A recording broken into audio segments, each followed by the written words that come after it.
यहाँ पर हमारे पास 500 आदमियों की गुंजाइश है।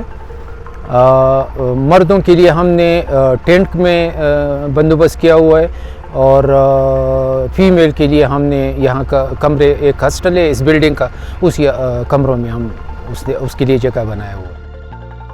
आज हमें 14 बंदे पहुँचे हुए और उसको अभी हमने क्वारंटीन करके अंडर ऑब्जर्वेशन रखा हुआ और इसको हम 14 दिन के लिए रखेंगे। यहाँ पर सारी फैसिलिटी अवेलेबल है और हम कोशिश करते हैं कि इसको हम कैटेगराइज करते हैं। पहले हमें इसका क्वारंटीन करना पड़ता है, उसको क्वारंटीन करके अंडर ऑब्जर्वेशन रखते हैं। जब क्लिनिकल साइन इसमें डेवलप हो जाए बीमारी का तो इसको हम उस बंदे को हम आइसोलेट करते हैं, वो फैसिलिटी हमारे पास मौजूद है। फिर उसके बाद हम लेबॉरेटरी टेस्ट करते हैं, अगर वो पॉजिटिव आ जाए तो इसको हम फिर रेफ़र करते हैं फातिमा जना या शेख ज़ैद हॉस्पिटल।